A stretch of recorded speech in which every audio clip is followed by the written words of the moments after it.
Morning came to Cedar Hollow on a cold draft that seeped through every plank and brushed against the skin as a reminder that this was no ordinary day. The first light spilled over the crooked main street, lifting the faded signs, the sagging awnings, and the thin dust rising along the road. Wind swept through, carrying dry straw and stray talk from the town, talk that, today, circled around one name alone: Amina Foster. Inside the small church at the end of the slope, the candles wavered under the draft slipping through the door. The people of Cedar Hollow crowded onto the worn wooden pews, paper fans in hand, eyes shifting back and forth as if afraid to miss the moment someone at this wedding might stray from what was expected. A few whispered under their breaths, trying to look solemn, but every raised brow cut straight into Amina's pride, the first black woman in town to walk down the aisle with a wealthy merchant. In the little room behind the sanctuary, where the light was only enough to touch the cracks in the old mirror, Amina stood still. Both hands lay on the pale cream dress she had sewn herself over 3 sleepless nights. The hurried stitches had blistered her fingers, and the needle had pricked her sasha more than once, leaving tiny red marks she hid beneath the folds. Her fine curls were pinned into soft coils, but a few strands slipped down her cheek, unwilling to stay in place. She brushed them back, then let her hand fall as she realized it was still trembling. She tried to breathe deep. "Stay calm. Just stay calm." But her voice disappeared against the wooden walls. Harlan Boone, the man waiting for her out there, was everything a mother could want for her daughter. Steady, wealthy, respectable.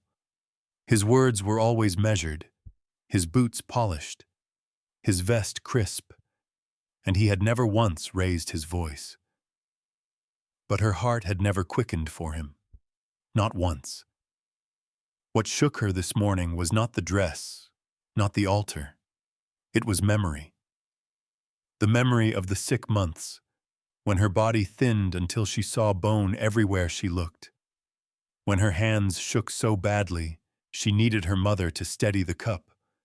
When her hair fell out in clumps and her eyes sank deep like someone already halfway to another world. In those days, one person still stood at her door, hat in hand, speaking little, letting his eyes speak for him. Malik Hart. She remembered every time he set a bowl of hot soup on the small table by her bed. She remembered the rough hands cooling a cloth and laying it on her brow, always careful, as if she were some fragile piece that might break at a touch. And she remembered most the eyes that never once held pity, even when she could hardly bear her reflection. But she had pushed him away. Pride and despair had twisted into one. "I don't need your pity." That sentence hurt more than any fever. She saw his shoulders falter, saw his eyes dim. "That isn't pity, Amina." "Then what is it?" He didn't answer, and he walked out. The door that closed that day felt like it sealed off the future she once hoped for. A knock brought her back. Bailey, her younger cousin, peeked in, eyes bright though her voice carried worry. "Amina, they're ready. Are you all right? You look a little pale." Amina managed a thin smile, like a crack in the mirror. "I'm fine." But Bailey wasn't fooled. "You're thinking about him, aren't you?" Amina turned away. "It doesn't matter. He left me." Bailey shook her head gently. "Some people leave because they're afraid they'll hurt you worse by staying." Amina said nothing.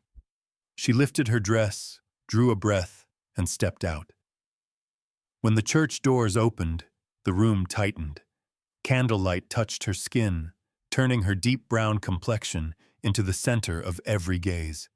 She walked a single careful step at a time, breath quickening, fingers squeezing the wildflower bouquet until her knuckles paled. Halfway down the aisle, she turned her head, quickly, more instinct than choice, toward the door behind her. She saw nothing, but her heart knew. It beat hard enough to warn her something was coming. At that same moment, 10 miles from Cedar Hollow, Malik Hart pulled his horse to a stop at the crossroads. A young ranch hand, face red from the hard ride, shouted, "Malik! She's getting married! She's marrying today!" He froze.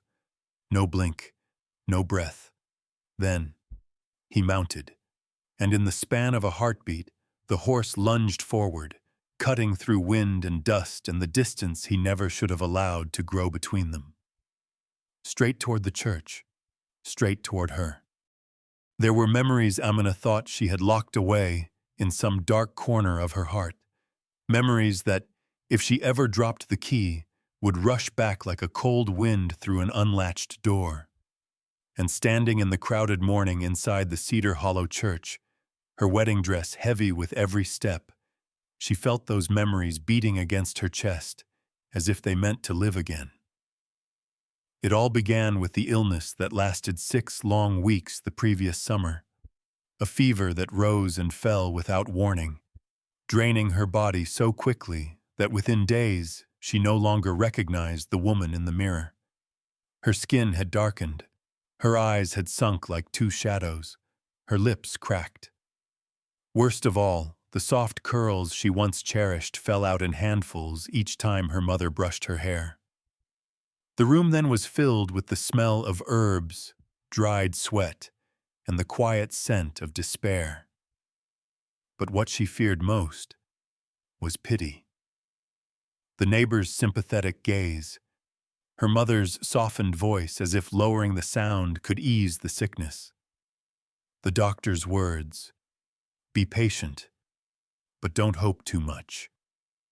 She feared that look so much she wished she could vanish. Then Malik began coming, not like a hero stepping into a story. He simply appeared at the door each evening, hat in hand, his shirt dusty after a day of ranch work. He didn't talk much. He didn't offer easy questions. He waited for her mother's signal, stepped inside, set a hot bowl of soup on the table, pulled a chair close to the bed, and sat. Amina had been too weak then to refuse him, but clear enough to feel every gesture he made. The way he checked her forehead with the back of his hand, gentle as if afraid to hurt her. The way he wiped the sweat from her neck with a warm cloth, his touch so careful that each time he brushed her skin, her chest tightened with something she could not name. The way he paused a few seconds longer than needed when he looked into her eyes, an expression warm, patient, and carrying a quiet sadness she did not understand. One night when the fever peaked, she drifted in and out. Waking in the dim stillness, she saw Malik asleep in the wooden chair, head tilted, hand resting at the edge of her bed as if guarding each breath she took. She meant to call him, but tears fell before she could speak. A man like that, she was not worthy. That thought lit the fuse for all that followed. When she began to recover, the shame grew sharper. She saw the thin patches of hair on her head, saw the body so slight, her collarbones lifted like ridges, saw hands too frail to resemble the woman she once believed she would be. And then she convinced herself Malik was there only out of pity, kindness, duty, a good man filling the place no one else would. One afternoon, when he brought soup, she spoke before she turned to him. "You don't need to come every day anymore." Malik stopped. For a moment, something struck through his eyes like a blow to the chest. "I'm not here because I need to be," he said slowly. "I'm here because I want to be." But the truest words cut deepest when someone is already hurting. "I don't need your pity. The sentence came out sharper than she meant, cold as a blade. He stood for a long time, shoulders straight, but eyes lowered. Amina, that's not pity, then what is it? He didn't answer. His throat moved as if he meant to say something, but he swallowed it instead. He placed his hat on his head, turned, and closed the wooden door behind him so softly it hurt, as if he feared waking her. He never came back. Maybe if she had spoken his name, just once, everything would have changed. But Amina said nothing. Pride, fear, the old weight of shame, all of it mixed into a silence that killed what was just beginning to grow. And now she stood before the aisle, fingers numb around her bouquet. Harlan Boone waited like a safe answer, but her heart still turned toward the back door, still hoped, though she would never admit it. She drew a breath. Bailey, take me out there. And as she stepped into the aisle, the candles gleaming against her smooth brown skin, Amina heard her heartbeat pounding in one direction only, the direction of the man who had walked away, but had never left her heart. The air inside Cedar Hollow's small church felt heavy, as if the walls had been built of stone instead of wood. Women fanned themselves to chase off the morning chill, yet each sweep of a fan only stirred up more whispers around Amina. Half-hidden comments, half boasting, half pity, half cruel. Good thing she recovered. Yes, but her complexion's still so dark. Standing next to Harlan, she looks off. Well, he's rich. The fact he's marrying her at all is something. None of it was said straight at her, but a blade doesn't need to touch skin to wound. Amina walked with small steps, the floorboards under her feet echoing like a heartbeat, loud, uneven. Harlan Boone stood at the altar, neat in a dark blue vest, his gold watch catching a glint of light. He looked at her with the eyes of a man who had just won a wager, not a groom waiting for the woman he loved. His chin lifted slightly, his smile fixed, never reaching his eyes. Amina felt the pride in that look, and her heart tightened. Reverend Langford stood at the front, eyes on his Bible, though his fingers kept turning pages as if he couldn't remember what he was searching for. He had witnessed many weddings, joyful ones, necessary ones, yet none had ever made him sweat cold the moment the bride stepped through the door. Amina looked more like someone walking toward the end of herself than the start of a new life. "Lord, guide us," he whispered, hand trembling. Behind her, the soft slapping of paper fans mixed with low, restless whispers like a hive of bees. Every step she took, the noise followed, clinging to her heels. Halfway down the aisle, she paused for half a breath. No one noticed, or no one cared to. In that brief beat of a heart, she turned toward the back door. No one there. Only the cold light seeping through a crack that hadn't been shut. She lowered her gaze, squeezing the wildflower bouquet until tiny daisy stems broke beneath her fingers. Amina moved on, though her heart felt held back by an unseen hand. Meanwhile, outside Cedar Hollow, Malik Hart knew nothing except the sound of his own horse's hooves. His dark bay charged forward, as if it too was desperate to mend its rider's mistakes. The cold wind whipped against his face, stinging his eyes, but he didn't blink. He couldn't. If he blinked, he feared he wouldn't make it. Each surge of the horse clenched every muscle in his body, his spine bending forward as if he meant to swallow the distance between him and the church. The pastures on either side blurred into a wash of gray-green, the trees streaking backward in long, broken lines. He had once believed himself strong, but now he saw a harder truth. His heart had not been built to survive the loss named Amina Foster. Malik pressed his heels again. The wind tore his hat from his head and carried it off without a trace. He didn't look back. Can't let her go. Not again. The words punched out into the wind, rough and low like a vow, cast across the field. A mile left, half a mile. The white church rose on the hill. A faint ring of the bell drifted through the air like a warning. Inside, Reverend Langford opened his mouth to begin the rite. Harlan straightened, the corner of his mouth lifting. People leaned in, murmuring, "At last, this business is done." Amina's throat went dry, her chest tightening. The air felt too narrow, the voices too many, the pressure too sharp.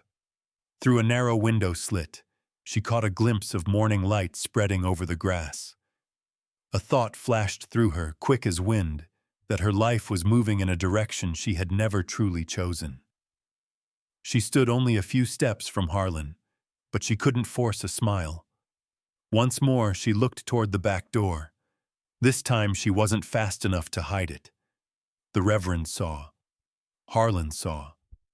Both understood, though in two very different ways. But only one man understood right. Outside the church, Malik yanked the reins. The horse reared before stopping, blowing hard. Malik hit the ground before the dust settled, legs taking 2 running strides until he reached the heavy wooden door. His breath had not yet steadied. His heart hammered like it meant to tear free. His hand closed around the door handle. Warm, firm, no hesitation left. Through the narrow gap, he caught sight of the inside. His eyes darkened, certain, as if fate had placed him at the exact moment he had been meant to face. Then he pushed the door open. The sound of the doors slamming open cracked through the tight space of the church like a gunshot. Everyone jolted. Candles flickered. A few women shrieked, and paper fans dropped to the floor with small, sharp thuds that echoed in the stunned silence. Harlan Boone spun around, eyes wide with shock and anger. Reverend Langford nearly dropped his Bible. Old men in the back pews all rose at once, as if something finally worth watching had arrived to disrupt the solemn ceremony. In the doorway, still hazy with dust from the road, stood Malik Hart. Tall, shoulders streaked with dirt, his shirt plastered to his back from the wind. But none of that was what silenced the room. It was his eyes. Eyes like arrows aimed at one person in the entire church. Amina. Amina felt her knees weaken the moment that gaze found her. There was no anger in it, no accusation. Only a certainty so strong it pulled at her even across an aisle full of people. Malik stepped inside. No permission asked. No hesitation. His boots struck the wooden floor with a cold, sure rhythm. With every step, dust sifted off him along the aisle, like the remnants of a man who had ridden the hardest road of his life to stand here. Harlan planted his hands on his hips, trying to reclaim control. "What do you think you're—" Malik didn't look at him. He didn't need to. When he spoke, his voice cut through the room, low, steady, sharper than the morning wind. "She's mine." The whole church seemed to stop breathing. The candles steadied. Even the wind outside paused. Amina froze, her heart tearing free in one fierce beat. Those words struck a place she had tried to lock away for months, a place she feared no one remembered. Harlan's face drained, then filled with a furious red. "She is my bride-to-be. You have no right." Malik finally looked at him. The look was cold, still, and sharp as a blade. "You haven't married her, and she doesn't love you." Harlan choked on his reply. The townspeople murmured like leaves twisting in the wind. Malik turned back to Amina. The way he looked at her, it was as if the two of them were the only people left in the world. Amina, he said, voice dropping low enough that only she should have heard it, yet loud enough to ring inside her chest. Come with me. Her whole body trembled. Everything in her strained between fear and longing, between restraint and surrender. She didn't say no. She didn't say stop. She didn't even have time to wonder whether this was right. Because Malik moved toward her. In a heartbeat, he took her by the wrist and pulled her gently toward him. But at that exact moment, the absurdly long hem of her wedding dress snagged on a rusted nail at the pew's edge. A small rip, a sharp tug. And then, both of them crashed to the wooden floor. The thud rang out clean and loud. A few women screamed. Old Mr. McCree, the notorious gossip, practically cheered, "Praise the Lord!" Finally something worth watching. Amina landed half against Malik, her veil slipping crooked across his face. Their breath mingled in a small, charged space amid the chaos. She could feel the strong rush of his breathing, the dust and warm leather scent rising from him. Malik looked up at her from a distance so close her lashes lifted with every breath he took. Are you hurt? A simple question, but his voice trembled from worry, not from the fall. Her throat tightened. No. Malik braced a hand on the floor and lifted her off him. But he didn't rise at once. He held her a second longer than needed. Just long enough to be sure she was truly all right. Just long enough for their eyes to lock again. Then he stood, tore the dress free of the nail, the rip cracking loud enough to make the Reverend wince. Malik bent down, said nothing, and lifted her into his arms as if the entire world had folded into that one act. "Amina!" Harlan shouted. "Stop!" Malik turned his head, not angry, not arguing, only certain in a way Harlan would never understand. Then he walked. The Cedar Hollow church erupted behind them, shouts, gasps, flying skirts, while Malik strode straight toward the exit, unyielding, as if regret had never been part of his life. 1 second before the door shut, Amina saw the faces of the townsfolk, horrified, stunned, and a little thrilled. She didn't know where she was going, but she knew one thing clearly. Malik was taking her away from this place, and her heart, for the first time in months, did not object. The wind slapped against Amina's face like cold fingers, tearing the end of her veil and sending it streaming behind her. Malik's horse thundered down the red dirt road, leaving Cedar Hollow's church and its shouting, chaos, and judgmental eyes far behind. Amina felt nothing clearly except her own heartbeat. She gripped the saddle, caught between anger and fear. "Malik, turn back! You have to put me down!" The wind swallowed her voice, but Malik heard. He spoke through ragged breaths. "You didn't want to marry him." His voice wasn't commanding. It wasn't guessing. It was a truth he had seen in her eyes the moment the church doors flew open. Amina twisted toward him, nearly brushing his shoulder. "You don't get to decide for me!" Her voice broke from the mix of fury and terror. Malik kept his gaze forward. "I'm not deciding for you. I'm doing what you didn't have the courage to do." The words struck the deepest place inside her. "You don't know anything!" She hit his shoulder with her small hand, the blow landing against muscle that tightened with each pounding stride of the horse. Malik held the reins steady, his left arm wrapped firmly around her waist to keep her from falling. The closeness made her even more frantic, his breath warm against her neck, his chest pressed lightly to her back with each rise and fall of the horse. "You still don't understand why I left?" she snapped.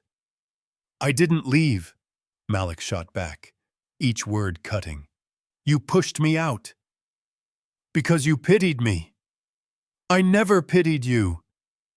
Then what was it? Malik yanked the reins so hard, the horse lurched to a stop, dust billowing around them. Amina was pitched forward, but Malik's arm caught her instantly, pulling her tight against his chest. They were so close she could hear each deep breath he took, feel the strong rise of his chest beneath her hands. Amina tried to shove him away, but he held her shoulders, forcing her to meet his eyes. I came every day because I wanted to be there, Malik said, voice low and shaking, stripped of the steel he carried into the church. Because watching you waste away hurt me so much I couldn't sleep. Because every time you opened your eyes, I needed to be the first thing you saw. So I knew you were still alive. Amina bit her lip hard enough to draw blood. Then why, when I told you to go, why did you actually leave? Malik closed his eyes, pain rising sharp across his face. Because you looked at me like I was the last person you wanted to see on this earth. His voice tightened, and I was afraid of hurting you more. Afraid you'd think I was staying because you were weak. Afraid you'd hate me. Amina went still, her heart twisted in on itself.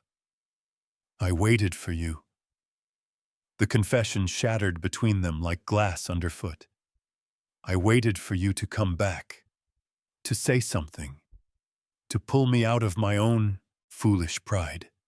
Her voice trembled. But you didn't. Not once. Malik stared at hers as if struck by a blade. I thought you needed space. Space? She let out a brittle, tear-filled laugh. Malik, I needed you. His breath hitched. Amina wiped her tears with the back of her hand, only for more to fall. I needed you so much that when you didn't return, I thought I didn't deserve to be loved. The last words came out almost as a whisper. Malik lifted a hand and touched the line of her jaw. Amina, you were never undeserving. The touch was soft as mist, yet it made her whole body tremble. She turned fully toward him in the saddle, knees braced at his hips, eyes locked on his, wet, honest, utterly unguarded. He cupped her face in both hands. Amina, I never stopped loving you, not even when you thought I had forgotten. She broke into tears, not of pain this time, but of release. Malik drew her closer, their foreheads touching, breaths mixing in the cold morning air. I'm not letting you go again. Amina whispered, Then don't. And in that moment, everything held back, every wound, every night of longing, burst open. Malik pressed his mouth to hers, their first kiss, not rushed, not gentle, but deep, heavy. The kind of kiss forged from months of restraint, carried on wind and dust, shaped by everything they had endured. A vow spoken without words, a beginning long overdue. Malik's horse slowed as the oil lamp on the ranch porch appeared in the fading light. Its warm glow shimmered through the wooden slats, as if it too was holding its breath, waiting for the return of two people who had been lost to each other for far too long. Amina sat in front of the saddle, her breath still unsteady from the kiss, from the words spoken, from the sense that the world had opened again, this time without any darkness. Malik kept his arm around her waist until the horse stopped. The touch was light but steady, like the way he had always protected her, even when she wouldn't let him. He dismounted first, then reached up for her. His fingers brushed her waist, and she startled, not from fear, but from the familiarity so sharp it nearly made her cry. Malik saw it. His eyes softened. They stepped inside the house. The same house Amina had visited a few times before her illness. Now it felt different. The fire in the hearth burned quietly. The scent of warm pine clung to their clothes. The small room, simple and plain, felt like an apology lit by flame. Amina stood in the center, hands tightening together. She didn't know where to begin. Malik stayed a few steps away. Dust still clung to his shirt, his hair mussed by the wind. He didn't move toward her at once, letting the silence settle like a long breath. "Amina," his voice was rough. "I'm sorry." Just 3 words, but they felt like wind after rain. Amina lowered her head. Her breath caught. "I'm sorry too." She said nothing more, but Malik heard everything she didn't say. Sorry for pushing him away. Sorry for thinking she was unlovable. Sorry for letting fear speak louder than her heart. Malik walked toward her slowly, as if stepping into sacred ground he had once lost. When he reached her, he lifted his hand gently, so gently it felt like a question. His fingers brushed the line of her cheek, a small touch, but enough to make her tremble. She closed her eyes.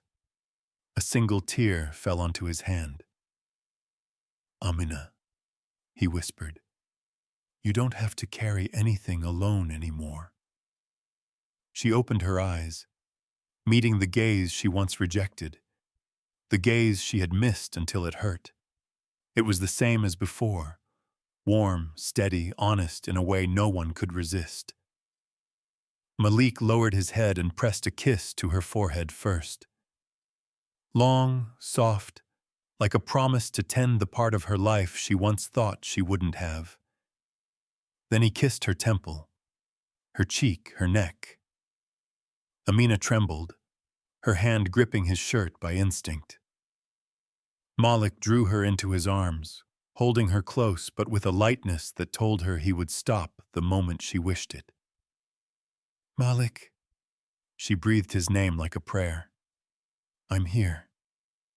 She lifted her face. "I want to stay here. With you." Her words were not a rushed choice. They felt like a door opening after months locked tight. Malik rested his forehead against hers. "I won't let you go again. Not for anything." Their hands intertwined, quiet, steady, like finding the root of something once beautiful. Amina let him guide her toward the small bedroom. The door closed behind them, but nothing happened with haste. No urgency, no wildness. Only 2 people who had endured too much distance, learning again how to touch with respect and affection.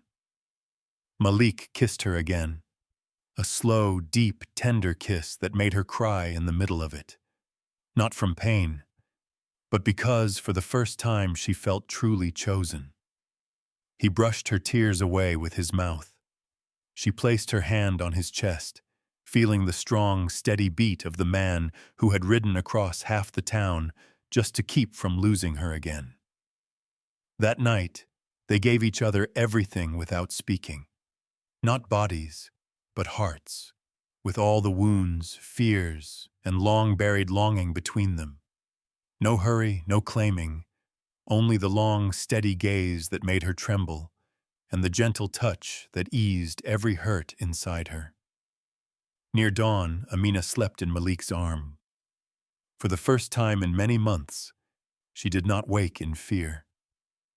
And Malik, the man who had waited with the quiet persistence of a western summer, buried his face in her hair and breathed out softly, like someone who had finally come home. Morning eased into the small room in Cedar Hollow with a soft gold light, like a thin blanket laid across the window. Amina woke in a rare calm, so steady she almost couldn't believe it was real. Malik lay behind her, one arm around her waist, his hand resting on her stomach in a way that steadied every tremor inside her chest. His breathing was even, warm against the back of her neck. That feeling was different. Not possession, not demand, but staying. Amina turned slightly. Malik blinked awake, a faint smile appearing, a rare smile, one that felt meant only for her. "Morning," he said, voice low and rough. Amina flushed as the memory of the night returned. "Good morning, Malik." He reached up and tucked a curl behind her ear. The slow gesture felt like he needed to reassure himself she was truly there, not a dream fading with daylight. "Did you sleep?" "For the first time," Amina whispered. "I felt safe." Malik's eyes softened, but the peace didn't last long. When Amina sat up, her stomach growled. Malik let out a quiet laugh. "Something tells me we don't have much left in the kitchen." Amina wrapped a shawl around her shoulders. "Which means we have to go into town." The words dimmed the whole room. Cedar Hollow had seen everything. They saw her carried out of the church like a spectacle. Harlan was surely furious enough to lose sleep. And her mother must have cried all night. Amina clasped her hands tightly. "I have to go." "I can go in your place," Malik offered. "No." She shook her head, keeping her voice steady. "I can't hide. I need to face it. I need to apologize to my mother. And to Harlan." Malik watched her for a long moment, as if weighing whether this was courage or punishment. At last he nodded. "I'll walk beside you. Don't interfere unless I ask." "I know." He held out his hand. Amina placed hers in his, their fingers fitting together. No push, no claim. Simply two people choosing to step forward together. An hour later, they rode into town. The morning wind brushed Amina's hair, but her eyes stayed fixed on the familiar houses. Yesterday, every one of those people had watched her being taken from the altar. As their horse reached the main street, everything fell silent. The baker froze, cloth dropping from his hand. Two women sweeping their porch stopped mid-motion. Men outside the saloon left their cards untouched. Malik guided his horse close beside hers, near enough that if her hands shook, he could steady her. But he did not touch her, keeping his promise. Protect her, but let her walk her own path. Amina drew a long breath and dismounted. She could feel the stairs slide over her skin. Disapproval, curiosity, a trace of pity. But she lifted her chin. Straight. Steady. Malik stepped down behind her. He stood at her side, silent but solid as a wall. His hand didn't touch hers, yet stayed. Close. Close enough to say, "If you need me, I'm here." Amina walked up her mother's steps first. Her hand trembled as she knocked. The door opened. Her mother stood there, eyes red, hair undone from a sleepless night. The moment she saw her daughter, she covered her mouth, shaking. Amina bowed her head. "Mama, I'm sorry." Her voice broke. "I'm sorry I shamed you, that I worried you, that I never told you how much I was hurting." Her mother pulled her into a trembling embrace, holding on as if she had nearly lost her second child. Malik stepped back, lowering his eyes to give them space. After a long while, her mother let her go. "Are you happy, Amina?" Amina turned to Malik. He stood still, not crowding her, not pulling her, only watching her with a gentleness that quieted her heart. "Yes, Mama," she said. "For the first time in months, I'm happy." The next step would be harder, finding Harlan Boone. Morning in Cedar Hollow began with a cold, clear light, as if the town itself was trying to wash away yesterday's uproar. But when Amina and Malik stepped into Macmillan's general store, the silence thickened at once, heavy as dust that no one bothered sweeping off the rice barrels. Amina stood in front, slight in a borrowed dress, light brown, ill-fitting, but clean. Malik stood half a step behind her, far enough not to overshadow her, close enough that anyone looking would know she was not standing alone. The metal bell above the door had barely finished ringing when a voice cut through the room, cold and sharp as rusted steel. "Well, look who has the nerve to show up." Harlan Boone stepped out from behind a shelf. His face was flushed, either from anger or from wounded pride, hard to tell. His expensive vest strained against his stomach, but his eyes were sharp, like everyone in the room owed him a breath. Amina tightened her grip on the list she held. Flour, coffee, sugar, ordinary things, yet her hand shook so much the writing blurred with her breath. Malik glanced over her shoulder and saw the tremor. He moved a little closer, not touching her, only letting his warmth reach her like an unseen shield. Harlan gave a short, bitter laugh. "What did you come for? To thank me for the wedding feast that never happened? Or to give me back my dignity in front of the whole town?" Amina pressed her lips together. "I came to apologize." "Apologize?" Harlan barked a laugh, sharp and sour. "You think you can walk in here like you didn't turn me into a fool in front of Cedar Hollow? You ran off with another man, at the altar I paid for." Several customers drew in a sharp breath. Amina lowered her head. Her shoulders drew in, as if struck by a whip. Malik closed his eyes for one brief moment. A short, quiet moment. The quiet of a wolf deciding whether to leap. Then he opened his eyes and stepped forward to stand level with Amina, his hand settling lightly on her back. A soft touch, but the clearest declaration a Western man could make. She stood with him, and she would not face this alone.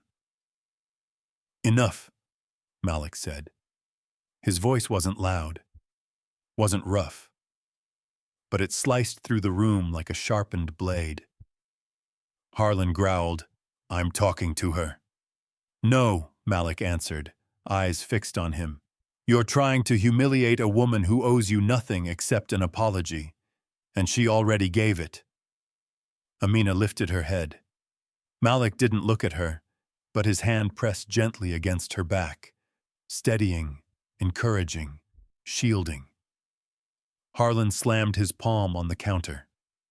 "I want her to repay every cost, every dollar, every flower, every ribbon, every plate I bought for that wedding." The store fell silent. Amina opened her mouth to say, "I'll pay," but Malik touched two fingers lightly to her back, just enough to tell her, "Let me." Malik reached into his coat and placed a leather pouch on the counter. It was heavy enough that it hit the wood with a solid, echoing thud. Everyone flinched. "In there," Malik said slowly, "is more than you spent. Enough to polish whatever pride you think you lost. And enough to keep you quiet." Harlan stared at the pouch like a crow spotting fresh meat. "But hear me," Malik added, voice deep and steady. "From now on, anything concerning Amina, you deal with me. Only me." The air in the store cracked like a pond hit by a stone. Townsfolk glanced at one another. Some stifled a laugh. Some nodded at the fairness of it. Some flushed, ashamed on Harlan's behalf. Amina stood still, heart pounding, not from fear anymore, but from the shock of someone standing for her with such certainty. Harlan clenched his jaw. At last, he snatched the pouch, his voice tight and bitter. "Fine. Malik's hand touched Amina's back again, light as breath. A small gesture, yet it marked the end of every humiliation, every fear, every month she had hidden herself. Amina looked up at him. Tears welled, hot, rising. But this time, not tears of shame. They were the tears of someone finally protected in front of the whole world. News in Cedar Hollow traveled faster than wind. By the time Malik and Amina returned to the ranch, the sun had just crested the hills when dust began rising in the distance, layer after layer, as if half the town was on its way. Malik stopped in the yard, brow furrowed. Amina slid off the horse, her dress askew, her loose hair catching the early light. When she saw Reverend Langford riding his old sway-backed horse at the front of the crowd, with nearly half the town trailing behind him, her heart dropped to her feet. Before she could react, the Reverend cleared his throat and lifted his Bible high.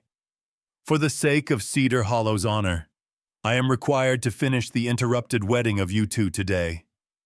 Amina covered her face with both hands. "Heavens, I want to disappear."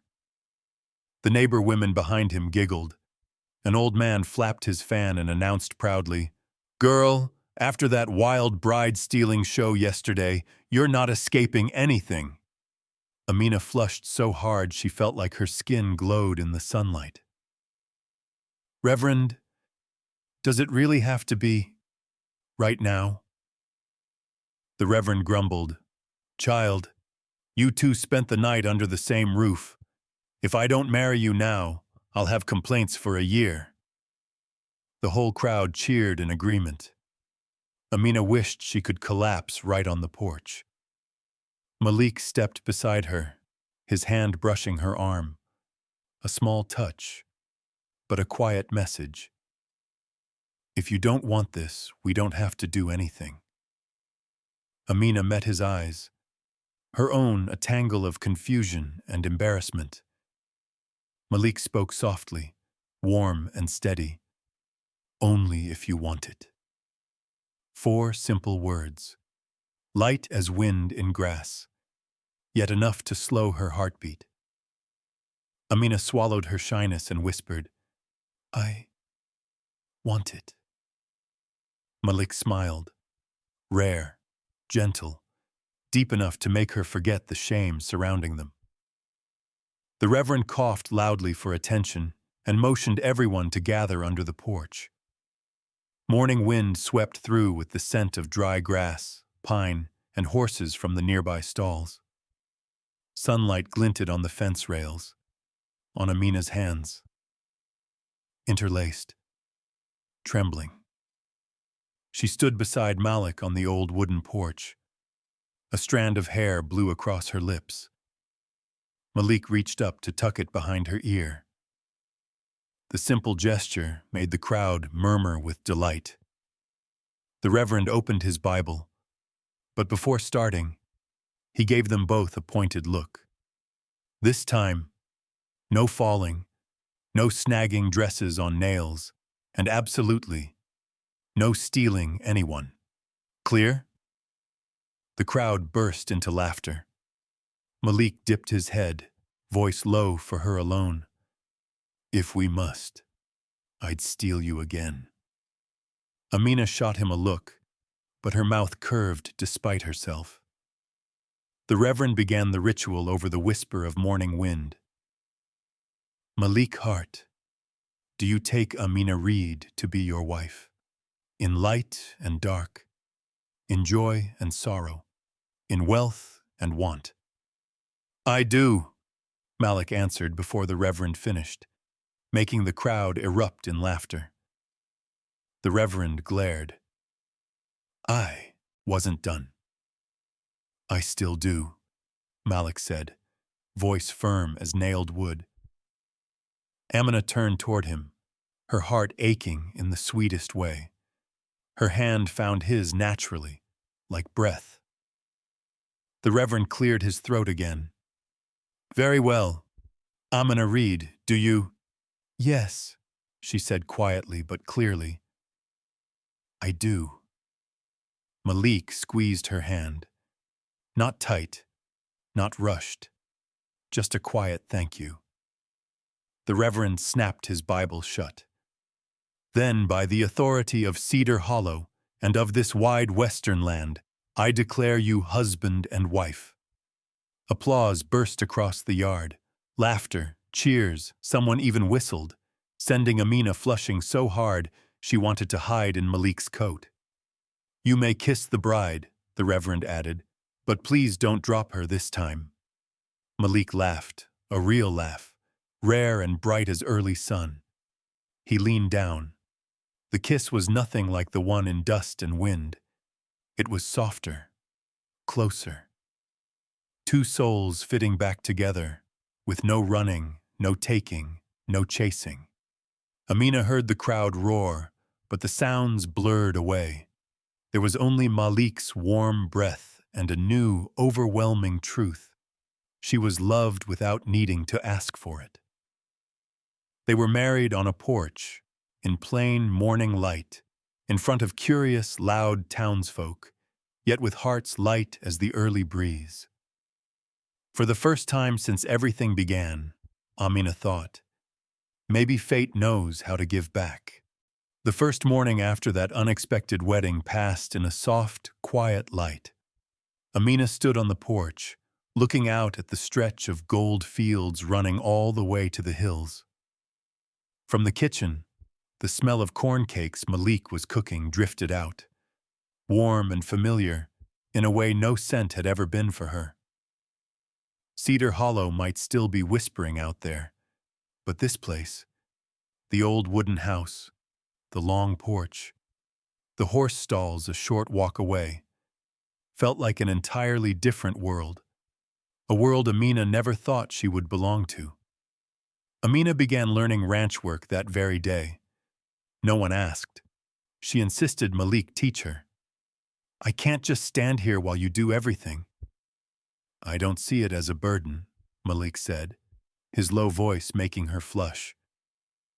But I want to, she replied. And this time he didn't argue. The ranch had over a dozen hands, and each morning Amina prepared breakfast for all of them. At first she fumbled, dropping ladles into pots, burning a whole corner of salted meat. The Western men only laughed and said, "The missus is learning, perfectly normal." Malik leaned against the doorframe with his arms crossed, watching her with a look that only made her more flustered. One morning, when she spilled a pot of porridge on the floor, Malik dropped beside her to help clean. His fingers brushed the back of her hand. Just a small touch. But Amina froze as if struck by lightning. Malik did too. He looked up at her, their eyes locking for a single breath, where neither of them moved. Amina turned away first, ears burning. Malik smiled softly behind her and said nothing. In the afternoons, Malik led her into the pastures to learn to ride again. After her illness, her strength was thin, her hands trembling on the reins. The young brown horse lifted its head, sniffing her palm curiously. "He likes you," Malik said. Amina laughed. "Do you say that to everyone?" "No," he answered slowly. "Only to you." The first time she tried mounting, she nearly lost her balance. Malik moved fast, his hands gripping her waist to steady her. Heat rushed up her back under his touch. Amina stiffened. "Relax," Malik said softly, his breath brushing her neck. "I'm right here." Her heart stumbled. When the horse began its first steps, her breathing quickened. Malik walked beside her, always close, always ready to catch her if needed. Not touching, but near enough that she felt his presence like shade. When the lesson ended, Malik lifted his hands to help her down. One hand on her waist, the other at her wrist. When her feet found the ground, they stood close, close enough that she saw the afternoon sun reflecting in his eyes, deepening their warmth. Malik reached up and freed a strap of leather caught in her hair. His fingertips brushed her ear, light as wind. Amina steadied her breath. Malik studied her for a moment longer than necessary, a look that felt like he could read every thought she hadn't yet spoken. At night, when ranch work finished, they often sat together on the porch. Malik drank black coffee. Amina wrapped a shawl around her shoulders and breathed the cool air. Sometimes they talked about winter coming, repairs the barn needed, the cost of livestock feed. Other times they said nothing at all. They simply sat side by side, calm as a lake after a light wind. One evening, the air was colder than usual. Amina shivered. Malik didn't say a word. He simply laid his coat over her shoulders. "It's cold tonight," he said. His voice was calm, but his eyes were not. Amina moved to hand the coat back, but Malik touched her shoulder lightly, keeping it there. "Keep it. You need it more than I do." She swallowed the strange warmth rising in her chest. "Thank you." Malik watched her quietly. "I just want you warm." Just that.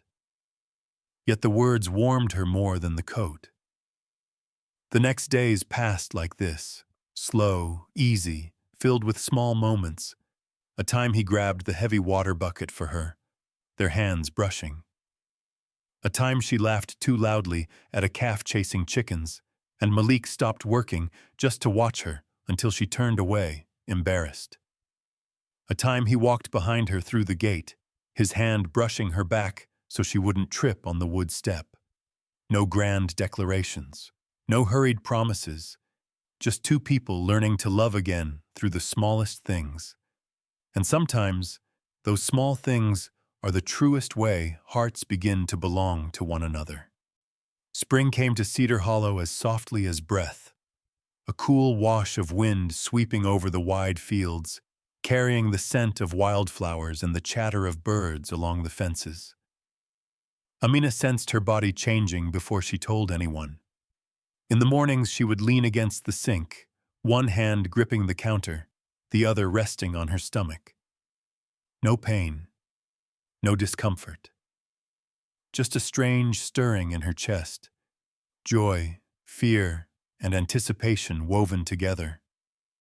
Malik noticed before she dared admit it. One afternoon, while she folded towels on the porch, he watched her longer than usual. His gaze was so gentle that her hands stilled mid-fold. "Are you tired?" "No, Amina swallowed. "What is it?" She laid her hand on her belly, barely touching. Malik followed the motion. Just a moment. Then a slow smile spread across his face, soft and deep enough to tighten her heart. "Amina?" She nodded. Malik said nothing for a few seconds. He stepped forward slowly, placed his hands on either side of her face and brought his forehead to hers. His voice turned rough. "Thank the Lord. You're carrying our child." Amina laughed as tears fell. She hadn't known how much she longed to hear that. To hear someone say "our" in a way that didn't make her feel small, but made her want to stay. Malik pulled her into a long, firm embrace, one that made her feel she belonged here, in his arms, on this sunlit, windswept land. The baby arrived on a clear summer morning. The sky was so bright the clouds looked thin enough to see through. Amina was tired but peaceful. The room glowed with gold light, and when the first cry broke the air, everything seemed to stop. Malik stood frozen, as if rooted to the floor, his hands trembling openly. When the midwife placed the baby into Amina's arms, she almost forgot to breathe. A tiny girl, her skin warm honey brown, her eyes opening just enough to try to understand the world. Malik knelt beside the bed, his trembling fingers touching the small hand. She, he whispered, voice thick. She's beautiful. Amina looked at him. Malik, are you crying? He laughed and turned away. Wind stings the eyes. But Amina knew. The man who had stormed a church for her now cried at the sight of his first child. They named her Nia, a word meaning purpose or meaning. The midwife said it suited a child born of loss, struggle, and a love that endured. Malik never strayed far from the baby. He held her while she slept, hummed tuneless melodies, carried her around the stalls to introduce her to the ranch. Amina watched him, her heart softening like butter in the sun. The ranch grew with the rhythm of their life. Malik hired more hands, 2 young brothers, a farrier with a family, and old Jamie from a neighboring ranch. The horse stalls expanded with a new row. Malik nailed each plank himself while Amina brought lemonade and sometimes perched on the fence to watch him work. Peace had its own rhythm. Wind in the grass, a sleeping child, laughter drifting with hoofbeats in the afternoon. That rhythm slowly changed the town's view of Amina. First curiosity, then caution, then respect.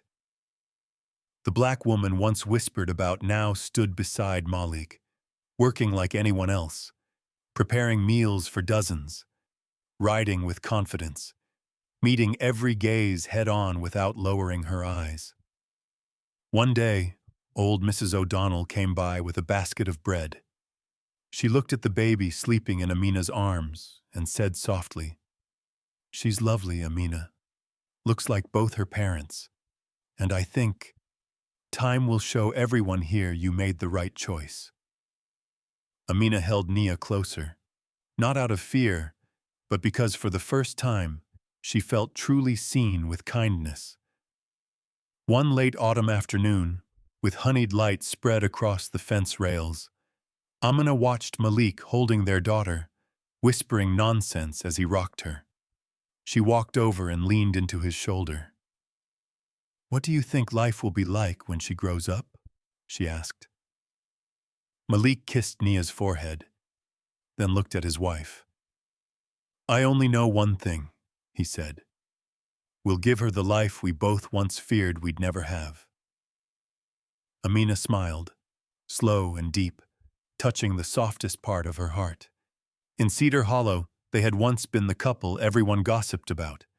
Now, they were the family people pointed to when they needed proof that the unlikely could still come true. Years later, on a late summer afternoon, the Hart Ranch rested under a wash of honey-gold light. Sunlight drifted across the wide fields, weaving bright lines like threads of memory. A gentle wind stirred the roof shingles, just enough to make 3 children running in the yard laugh like a flock of small birds.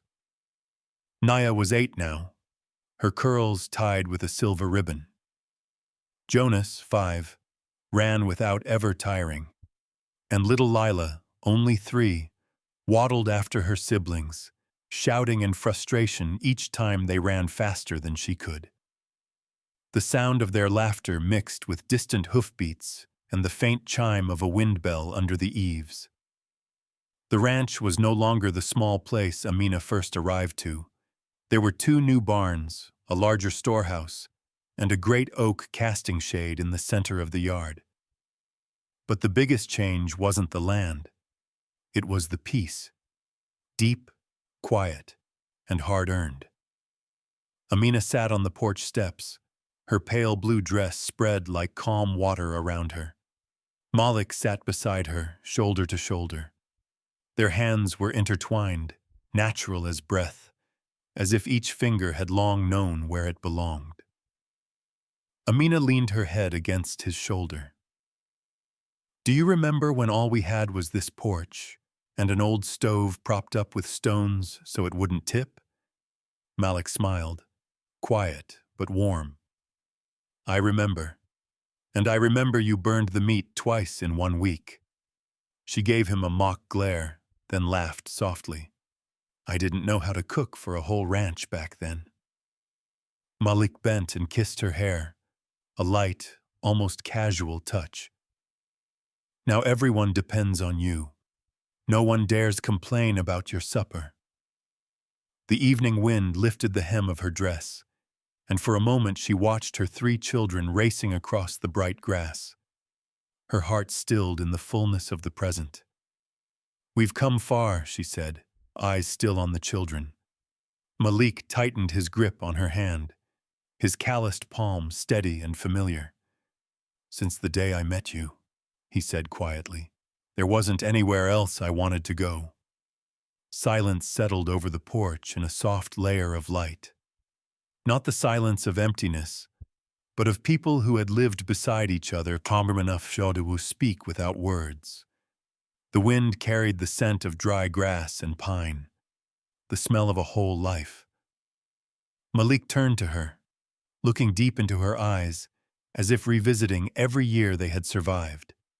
Illness, fear, the interrupted wedding, mornings of work, nights by the fire, children born in quiet joy. There's something, he said slowly. Amina looked up. What is it? Malik drew a long breath, his voice dropping warm as sun-baked earth. If I had to do it all again, he whispered, I'd still ride into that church, for you. Amina laughed softly, her smile trembling as though he had touched something deep in her. You might have been jumped by half the town. That's fine, Malik said with a small shrug. As long as I got you out of there. Amina turned her face away, blinking back sudden tears. Malik noticed at once. He pulled her closer, his hand on her back, rubbing gently the way he always did. In the yard below, Nia lifted Lila, both girls laughing. Jonas jumped over a fallen log, stumbled, then burst into laughter instead of tears. Those children, skin warm as honey, eyes bright, were living proof of everything their parents had endured and overcome. Cedar Hollow told their story like a small Western legend. The man who rode into the church. The brown-skinned bride who trembled, yet looked at him with eyes that hid nothing true. And how the bride stealing wasn't about claiming power, but about protecting something fragile. Yet over time, that dramatic moment wasn't what people remembered most. It was how Malik lived afterward. Every meal Amina cooked. Every winter he patched the roof so wind wouldn't touch the baby's cradle. Every light touch on her back as she dismounted a horse. Every moment he stood beside her in the market, never pushing ahead, never falling behind. Just beside her, so she would never feel alone again. People called it the beautiful ending of Cedar Hollow, but for Amina and Malik, it was simply life. The life they built together. Sunset poured over the ranch like golden honey spilling through the leaves. Its final light rested on the porch, on the two of them sitting close, hands still linked, and on the faint laughter of their 3 children, soft as late-season water. And in that moment, Amina knew, their love was no longer just a story. It had become a legacy, steady, deep, and enduring as the land itself. A legacy their children would grow up inside, like the last light of day on the old wooden porch. Quiet, warm, and never fading. If this story touched a memory or a feeling in you, I invite you to share your thoughts below. A like or a subscription will help me continue telling gentle, nostalgic love stories like this one. Wishing you a peaceful day ahead.